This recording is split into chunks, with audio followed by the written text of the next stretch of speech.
Ladies and gentlemen, pay attention. This is your boy, the coach from the WWE. I would like to welcome you to the very first wrestling podcast in the world to take you on a weekly deep dive into classic matches along with legends of the squared circle. Enjoy the discussion. Enjoy the back and forth. There's so much to get into. Ladies and gentlemen, this is the payoff. What I'd like to have right now is for all you fat, out of shape Pittsburgh sweat hogs to keep the noise down while I take my robe off and show all the ladies what a real man is supposed to look like. Ow! Jeff, it's another edition of the payoff. How the hell are you doing? I actually have that on the back of my business card, but some people take it the wrong way, but that's okay. You know what? It's all about the heel. So it's all right. I'm doing good, my friend. How about you? We're talking about Rick Rude. I'm doing great right now. This guy Guy is the most underrated. If he's not the most underrated, he is one of the most underrated, just all around performers in the history of the business. It's our first time covering one of his matches. I haven't seen this match since I was a kid, so I'm pumped to see it, man. If he can carry the Warrior to a good match, then he deserves my ranking as the most underrated performer of all time in the wrestling business. Is a top performer. I get that. That makes sense. So, but this should be a good one, though. Before we get into it, of course, at Payoff Pod, you guys know where to find us. We do it every week, but Facebook, Twitter, Instagram, we're out there. Also, too, make sure go back, check out those archives. Right, we've been covering Summerslam lately. We got a bunch of older stuff. We try and remind you guys of kind of what we have out there. Of course, some good ECW stuff. Some early WWE, all that, and so definitely make sure to go back and check that stuff out. So, Tom. I will let you start on this one. Why is this a match that you wanted to cover? First of all, it's because it's Rick Rude. So the fact that he was in a world title match, main eventing, the second biggest show of the year, that was big for me. So I was excited to cover that. Cover Rick Rude. Fits in with our Summerslam season theme right now. I just also fascinated by this year-long run of the Ultimate Warrior. So, someone other than Hogan is the world champ. And, it's doesn't happen often in this era. Savage got his shot and ends up as a heel and gave it back to Hogan. Warrior gets his shot. Doesn't last a year. I don't know. I'll tell you, Jeff, I was watching the promo the Warrior did before this match, and it's just the character, the colors, the presentation. It was just so much different than anything. And that's what I love about it. It's like you turn on wrestling now and it's two guys with greasy black hair and, doing the same moves and wrestling the same style. And so it's funny because, everyone's got an opinion about Warrior. A lot of people have bagged on him, which, I think it's just bad juju, bad karma to be, talking poorly of those that are no longer with us. But, the Warrior was different. The character lives on. We still remember him. So it's just interesting that, the guy couldn't work and this and that. And yeah, when you don't want to endanger people, but he wasn't the greatest wrestler, but the character and the persona and the colors and the presentation live on, and it was just so good. So this is going to be fun to cover. These guys you'll get into it, but the better part of a 1.5 year long feud. There's a lot of meat on this bone. So yeah. Why'd you want to cover it? Yeah, and this is one, I'll be honest, I know the Rick Rude persona, the character. I have not watched a lot of his stuff. I know you've watched far more than me, but I know he has influenced a lot of wrestlers and kind of what he does and that kind of heel and especially just the outfits alone and how he would kind of play that up. And, he was the kind of playboy before, some of these other wrestlers were of the, appealing to the female base. And, so it's just where I was interested to dig in a little bit more and learn a little bit more of just kind of what he did. And he wasn't just because even, for me, so many of us associate him as a manager and not as this in-ring product that he can do too. So, there's something for that to kind of dig into it. So yeah, I'm ready if you're ready. All right, let's get into the build. Oh, it's time for the build. So SummerSlam 1990, we're at the Spectrum in Philadelphia. So big city, great wrestling crowd, awesome venue, old home of the Flyers and 76ers. This is going to be a good show, man. It's going to be a good one to cover. It's funny in this era. I feel like the Rockers wrestled on every show, and most of the time they got the shit kicked out of them by bigger wrestlers. So we open with Power and Glory. Yeah, we open with Power and Glory defeating the Rockers. Okay, then. I still remember this match all these years later. The Texas Tornado beats Mr. Perfect for the Intercontinental title. 5 minutes. Like, just shocking. I'm like, Mr. Perfect never lost during this era, and Texas Tornado was, like, new, and it was a big upset, man. Like, Kerry Von Erich was, so popular in Texas, and just didn't know much about him. They bring him in as the Texas Tornado, and obviously a little past his working prime, but this was a big upset. So let's see what else we had on this show. We had the Warlord defeating Tito Santana in 5 minutes. Not much to talk about there. They did this a lot. The Hart Foundation defeated Demolition in a 2 out of 3 falls match for the tag titles, the longest match of the show. I don't know what it was, but they did a lot of these best of 3. They had the one where the Rockers actually beat the Hart Foundation for the tag titles, but then the rope break and they put the titles back on the Hart Foundation. I want to say that's SummerSlam. Right, yeah. What was another? There was another one we just covered that had a Hart Foundation 2 out of 3 falls match. Yeah, it was interesting. But yeah, so they defeated Demolition. Jake Roberts defeated Bad News Brown. We had a Boss Man was a special guest referee. Again, 4-minute match. This was that era where, man, 6 minutes, 5 minutes, 5 minutes, 4 minutes. The next match was 3 minutes. Jim Duggan and Nikolai Volkov defeating the Orient Express. Then a 2-minute match, Randy Savage defeating Dusty Rhodes. Man, that Randy Savage, Dusty Rhodes thing just did not do it for me, man. It was not good. And this was a quick match, too. The WrestleMania match wasn't good. This wasn't good. It just didn't work, man. Not good at all. I mean, you would have liked to have saw Randy Savage doing something a little more meaningful. And then it's like, if you're going to bring in Dusty Rhodes, but what do? We put him in a goofy outfit, put him with Sapphire. It just didn't work. Second to last match, Hulk Hogan defeating Earthquake. This was the big one where Hogan was squashed by Earthquake. He, hit his finisher a couple times, choked him out. They had the get well cards that go to Hogan. And we had some guys involved in this tugboat, Dino Bravo. Hulk Hogan obviously getting the win, still positioned as a major star. He's back. It's Hulk Hogan, right? But it's odd not to see Hulk Hogan in the main event. But then the main event, the Ultimate Warrior, Rick Rude, in a cage match. So interesting show. I don't think anyone's going to say this was the best SummerSlam of all time, but I'm pumped to cover the main event, dude. What do you have for us? Absolutely. So how do we get here? Like you said, this was a very, very long build. The two of them had actually been feuding. It was since the Royal Rumble in 1989. So we're sitting at SummerSlam 1990. That Royal Rumble was January of 89. So really over a year where these two guys had been going at it against each other. Now, how it kind of, got here, what we had was, it was actually at that Royal Rumble. We had there's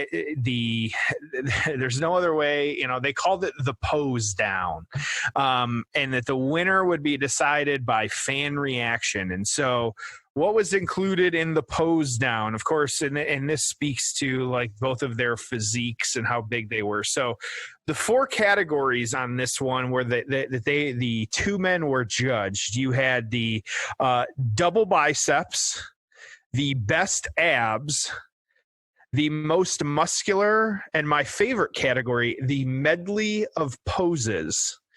And so I remember this well, man. It was brutal. And this is one I know like for those listening at home, like no debate that, between Tom and I would win the medley of poses. You probably have me on the other ones, but when I get moving, there's just no beating me in the medley of poses, but that's okay. So, so that's we should look up, see if there's some merch for the pose down, because that would be funny to have. So, but because the Warrior at the time won the pose down, he actually won every single category. Rude then attacked the Warrior with a metal workout bar. So, after this, though, you had the two kind of feuding over the Intercontinental Championship. Really back and forth. You'd have Rude appearing ringside during the Warriors matches just to be the heel. There's no other way to kind of put it. Just to fuck with them. Yeah, it's really all it was. And so, kind of with Randy Savage being involved as well, too, is it, WrestleMania 5, he actually had Rude winning the Intercontinental Championship. By cheating. By cheating. That was a classic. Yeah, it was a classic finish where Heenan held Warrior's legs. It was kind of a really interesting way to end that match. But that was, dude, again, it's different when you're a kid watching this shit, but do you remember just hating heels? Yes. Yeah. I just remember I'm like getting like worked up remembering some of this stuff as you're talking about. I'm like, guys really pissed me off. Like, just these chicken shit heels, but they were such strong characters and they were believable. I mean, it was most of these heels then, like Rick Rude was a heel, but he was 6'5", jacked as shit. Great in the ring, great promo, Bobby Heenan in his corner. So it wasn't like, you took them seriously. They were really easy guys to hate. Well, and as much as, we were trying to not talk about the current product, but it was clearly defined faces and heels. And for whatever reason, they, did not build, like, you could build a heel star.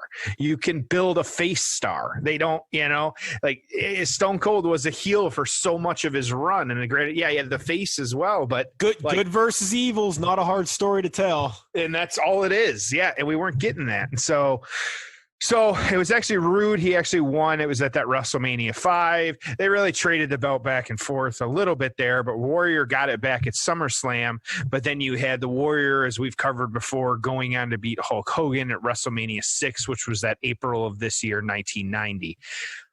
He had given up the belt, and so, Warrior had to give up the belt, but then after that, because of the long feud that he had with the Warrior, Rude was then named the top challenger for this SummerSlam after WrestleMania to go against the Warrior. So it just made like that to me. It makes sense. Like, I like it it fit into place. Like, he beat the guy with the belt. So who's the next up in line? It's the guy he'd been feuding with for over a year. It makes sense. Like, why?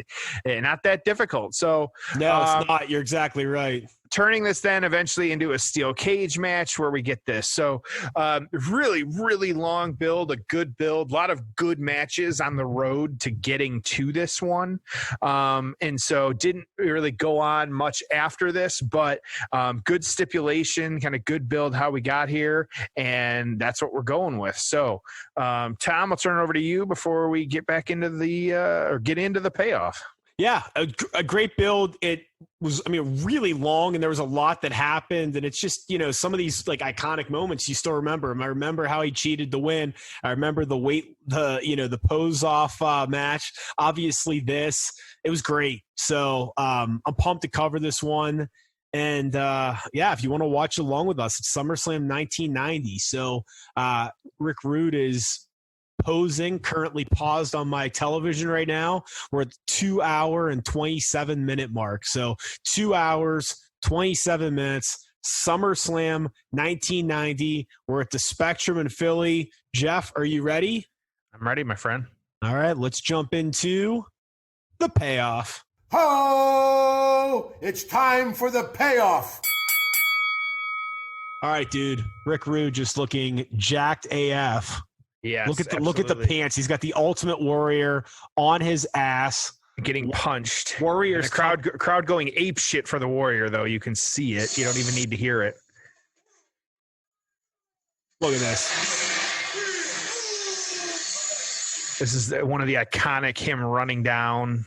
The camera. Like, oh, I remember these tights. This is one of my favorite Ultimate Warrior outfits. For those not watching, he had black shorts on and then just like his neon colors. This was one of maybe my second favorite Warrior outfit outside of WrestleMania 6, just because it was so iconic. Dude's going nuts, sprinting around. Got the title on. I'm wondering, why did they get away from this cage? I don't know. I don't know if it was too hard to put up and down or, what they did. Because I guess now the cage, they just raise it, lower it. So they maybe want it to be one solid unit versus this. I don't know if there's more to the story or not. So Vinnie Mac on commentary. See the Warrior just running laps around the ring on this one. What does the back of his trunk say? I can't even read them. I can't either. I'm not sure, but the Warrior was really running laps, and now they didn't open the cage at any point. Heenan's still in the ring, and the Warrior's just scaling the side of the cage now, and there goes Heenan escaping or going out the side door. Oh, Warrior on the top rope. Is he gonna jump off there already? Yep. A little odd to see him on the top of the cage, huh? Or yeah, absolutely. Top of the top rope. And the crowd just losing their mind. Wow. That's great. They're already on their fans. And this was, this is, you got to remember, for those of you at home, everybody, like, this was Warrior coming off of the WrestleMania win against Hogan. Yeah, your first pay-per-view match since. So his star really couldn't have been any brighter at this point. And so, like, that was it. He was anointed as the next, he had the belt. And so, and kind of doing this. And so already, like, dominating over Rude at this point. I love how much the cage gives as well, too, when they kind of throw each other into it. Just kind of interesting to see how that plays out. Yeah. And Rude just, doing a great job of selling, though, too. And Warrior just dominating him. So what is, like I said in the opening here, Tom, I have not watched a lot of Rick Rude matches. It wasn't someone that I kind of followed growing up. And so, and you talked about it a little bit. What is your appeal of Rick Rude? Well, first and foremost, dude, his promos, honestly, you gotta go back, and not just you, Jeff, everyone listening, go back and watch some Rick Rude promos. You'll be blown away. You're like, this is just great shit. Just great heel promos. So I love it. But yeah, that first and foremost, the big appeal is he just had these incredibly just awesome heel promos. Next thing, the look, man. He was just jacked with the 12-pack, and he just had such a good look. I prefer him with the long hair versus the short hair he had here. And I think he's actually bleeding. So he's climbing out of the cage. Warrior going over, grabbing him. This is back when I don't even know if you could end the match in a pinfall. I think you had to climb the cage or go out the door. And that's when the rules are fluid, if you will. So who really knows kind of what we got going on here? Yeah. Rick Rude's busted open. Yeah. But dude, just look at the physique, man. There's just, I don't know. I just thought the look, the promos, again, a really good wrestler as well. Well, and you've seen, wrestlers over the years, I don't know if Rick Rude was the first one to like kind of do the airbrush tights, kind of not just airbrushing tights, but really mocking your opponent as well, too. And so I think so. And so that's one, too, where like now, he really set a bar with that, like really an incredible bar of, now really copying the gimmick. There's no other way. Like that, literally what they had to do was copy it. So, but that's just one of those where I feel like, that side of the cage really has some give to it when they throw each other into it. It's the left side on the camera. But, of like setting the bar, and it's, I say even myself, like going back and watching some of these matches, like seeing where like how wrestlers develop their gimmicks of like what some of these people had, I say back then in the 90s. And so much of it just can't be replicated, because has there been anyone that's kind of been like the Warrior? Like, no, like nobody's been Hulk Hogan. And, you know, part of it goes back to that making stars and things like that. But it's just, you don't see these type of characters anymore. It's weird. I agree. Character development. Yep. Yeah, we talked about that. I mean, Stone Cold said it, and so was The Undertaker. But think, and here's the thing is like, think about, let's just, I don't know, let's just take like the last, like, you know, 5 or so years of guys coming up from developmental.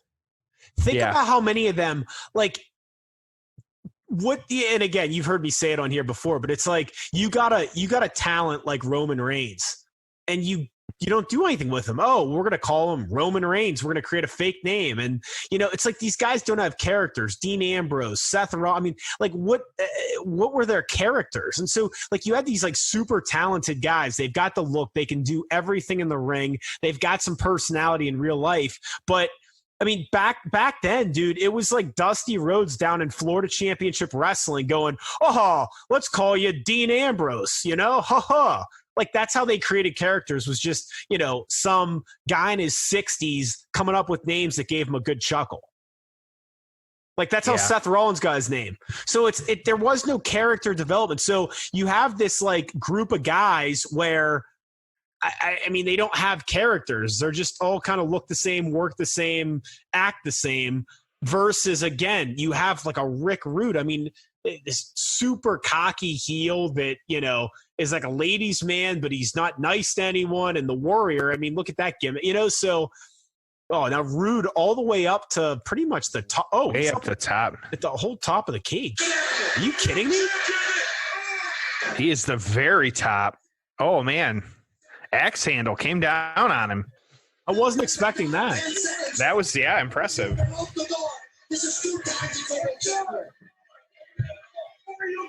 Wow. Yeah, and that's just, you're right. If like, you know, so again, that's what I mean. That's the thing is like, you know, has Bray Wyatt been perfect over his like 4 years on the main roster? Oh, Rude. Oh, gut punch from the Warrior.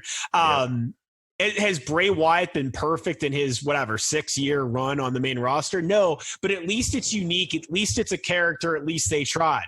And I'm not saying everyone has to be that outlandish, but it's these big, bold, colorful characters. It's a TV show. Yeah.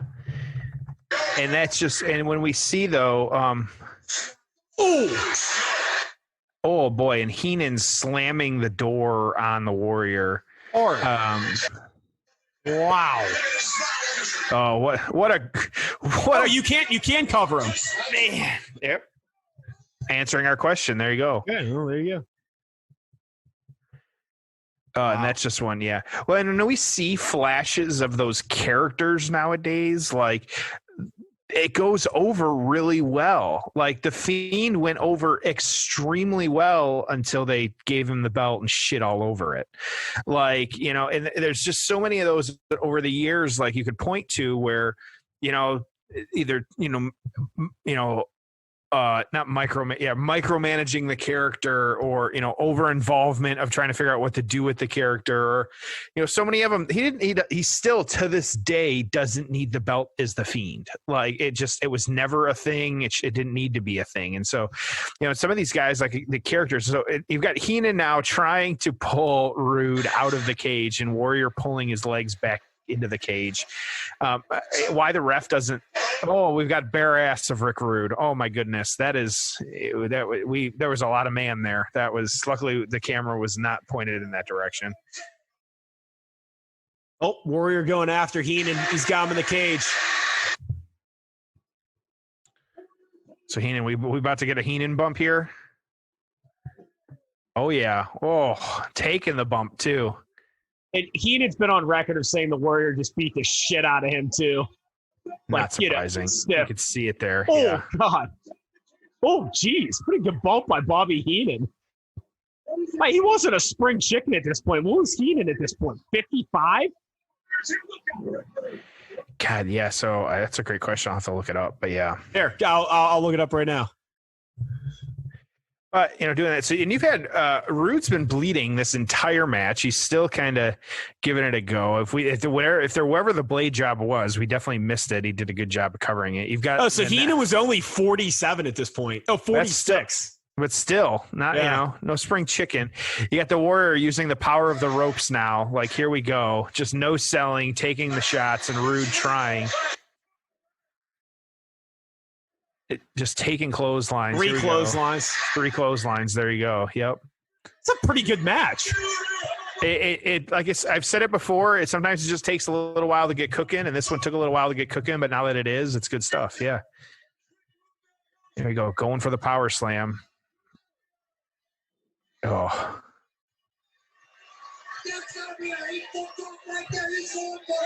And this is when you got a Warrior again. Now he's climbing the cage. Rude just laid out in the middle. And that's it. Almost. Warrior over the top. Climbing down now. Nobody's stopping him. Warrior shaking his ass and then jumping down. There you go. That's what they wanted to see, right? Yep. You want to see the Warrior dominate. Especially his post-match after. I think in the back of Warrior's tights say out of control, by the way. I think. We got it. All right. And so there's the classic pose that we've seen, Warrior sitting on the top corner of the cage, holding the belt, spinning the belt now. Very Seth Rollins-esque. Or Warrior-esque, excuse me, stealing that and celebrating. So there you go. Yeah, good stuff. So, all right. And now gyrating. Oh, boy. Okay. All right. Ready to get into fans are happy. Tom's happy. All right. Let's get into the aftermath.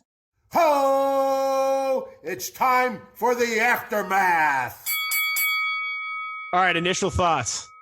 Better than expected. Absolutely better than expected. This is a pretty good match. It wasn't long. It didn't need to be. These matches don't all need to be long, man. No. So he's your guy right now. Like, this is your guy. This is your world champ. He beats Hogan. He's on top here. The fans look happy. You still got Hulk Hogan earlier on the show. I'm okay with it.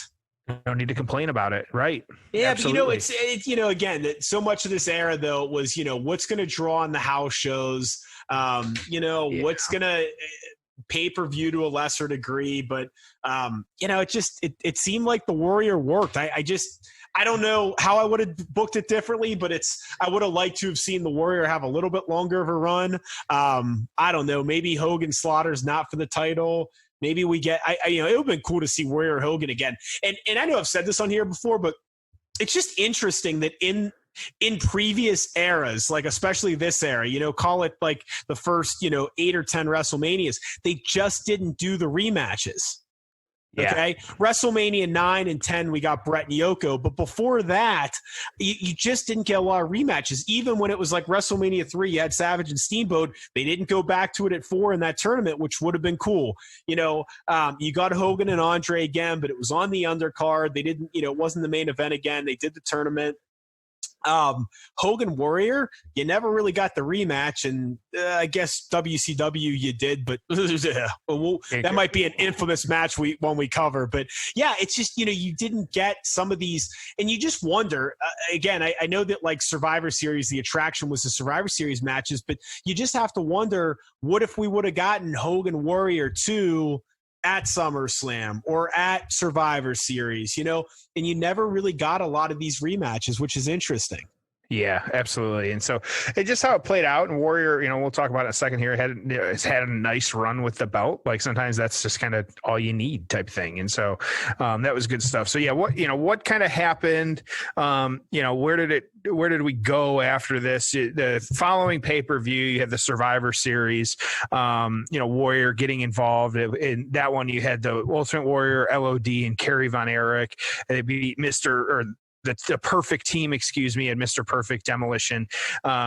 Just kind of, really interesting were two Warrior, and one of the statistics I saw on this one, this was the third consecutive year that Warrior was the sole survivor for his team at Survivor Series. And so he had a very good record at Survivor Series. Even as a kid, the Survivor Series stuff didn't really do much for me, man. Like to me, it was just a miss. And I know that, like, you know, the whole idea was it was an attraction, right? Royal Rumble, the attraction was the Royal Rumble. Survivor Series, it didn't work for me. It was stupid. You know, I just never really, 90% of those Survivor Series matches sucked. I mean, there are some cool moments and some cool matches and things that happen, but by and large, you know, you have Warrior, you have Hogan, you have these great heels. Like, yeah, just didn't really do it for me. Yeah, and there's so much of that where, you know, it still isn't clicking right necessarily. Like we've you know, kind of dreamed up our, you know, how we think it could be changed up, but I do at least like that they, you know, now they're doing more of like the brands against each other, so you actually get some pretty like cool matches. I prefer what they're doing now than just these 5 guys versus these 5 guys. It just doesn't work unless to your point, you're going to do something like the Legends and. Yeah. Hey, man, like, can you imagine if you got, like, The Undertaker and Goldberg and Triple H and, you know, 2 other guys that can still work that are a little bit older against a heel younger team? How good would that be? Well, and they were onto something, even though didn't work well at the time, like the Hogan Flair team at the Crown Jewel Saudi Arabia show, whatever it was. Like, you can reignite some of those old feuds, and I don't need to see those 2 guys in the ring anymore. But you know that you know the heat that always used to be there, and they can say, you know, they'll do the one more time, like, you know, of like, we're going to do this, but we're going to pick teams, then have great teams. But yeah, so yep. So Warrior went on, you know, he actually ended up losing the belt. It was actually Royal Rumble that following year, 1991, to Sergeant Slaughter. And so that was just kind of an interesting one. This is when Slaughter was just a gigantic heel and playing because he had betrayed America at this point. So it's kind of a fun one that we could, you know, potentially go back and kind of watch as well. And so I had that now. So what happened with Rick Rude? Kind of interesting how this played out, and just, you know, his character and who he was and things like that. And so, but you had Rick Rude was actually stayed with Bobby Heenan, but he kind of started feuding with Big Boss Man a little bit. He actually was supposed to be part of, like, you know, the Survivor Series team, but of course our favorite general manager, or president of WWF, I don't want to put him down, Jack Tunney, part of, you know, suspending Rude because of some things he had said. It was actually about Boss Man's mother. We know how well this goes over in WWE storylines, and so can't talk about your mother, things like that. And so the storyline rationale for Rude being, quote, you know, suspended was because of what he had said in the feud with Big Boss Man. The reality was him and Vince were not getting along, and so and it all spawned actually from this SummerSlam match, because Rude thought that he was not getting the payoff that he should have been because of that match and what he was doing. And so there were also times too where you're kind of, you know, doing my reading, kind of seeing what was happening, that, and we see this nowadays, unfortunately, where Rude was being advertised for house shows, but he was injured, so there was absolutely no way that he was going to be at house shows. So he wanted to be compensated because they were using his name in the advertising. It's a, you know, worst kept secret type thing of, like, some of this still happens with them advertising people that, like, aren't going to be at the shows, or really, I mean, just not, you know, the poor job they do of, like, writing of, they'll announce something on Friday and then by Monday it doesn't show up, you know. And so you know, so that has never changed since the 90s. But you know, so him wanting a little bit more money, but he really just sat at home, didn't come back until, you know, his contract ended. And so now this was he jumped to WCW, but this was long before the pre-tape mustache beard incident of WWF and WCW. And so interesting how, history repeating itself on this one, though, with him jumping and having, issues with WWF. Happened again when we get, eventually circled back around to this happening another time. So just kind of weird how this played out. And so, yeah. Tom, thoughts on any of that, though, before we kind of get into the reviews or anything like that? No, jump into reviews. So where we're at. So this was interesting. It was the third place feud of the year on PWI. Warrior was the third most popular wrestler behind Hulk and Sting. Rude was the third most hated wrestler behind Earthquake and Ric Flair. One, I think we need to cover some more Earthquake matches because that, apparently he was a bigger deal. Like, I did not realize, we've learned as we've done this show how, the type of wrestler he was and just how much he was out there doing what he did. And so we'll add him to the short list of eventual ones to cover. But this one, though, just like 2.5 stars is what this one got. So I thought there wasn't like a true write-up on this one that I could find, but that was kind of what they gave it. Now, one of the write-ups I did find was it said the match was fine, but at no point did this feel like a main event, and there are several factors to blame. Rude never felt like a legitimate threat, and Warrior being completely overshadowed by Hogan, even after beating him at WrestleMania, were the main reasons. You could also safely say Warrior was a flop as a champion at this point, too. Bottom line, it was undeserving of the co-main event billing, but was a fairly decent match. I'll let you start. I don't know. I basically, you figure this is the end of a 3-hour show. Okay. So you got, some decent stuff on the undercard. You got your big Hulk Hogan win. And then what do you want to see at this point? Well, you want to see the Ultimate Warrior kick the shit out of Rick Rude. Okay, and hit his signature spots. You got a cool dive by the Warrior. You got a big dive by Rude. You got some good Bobby Heenan plunder. Beat him up pretty good. You had some good cage spots. Place erupts when Warrior wins. I think it did what it needed to do. And that's the thing is that, where they've gotten themselves in trouble over the years, think about like Goldberg's 1-year run when he came back and he wrestled Triple H and, they tried having him wrestle like 20-minute matches. It's okay for, some stuff to be 10 minutes. And that was a really good 10-minute match. You got the Ultimate Warrior coming in. He hit his signature stuff. Place went crazy. That's good. That's what it should be. Let Bret Hart and, the Hart Foundation, let them do your 16-minute match earlier on the show. So, Warrior being champ, you just have him beat up people and wrestle quick matches, and you could get a year out of that, and that's okay. So I liked it. I thought it was really solid. Do you want my payoff score? Go.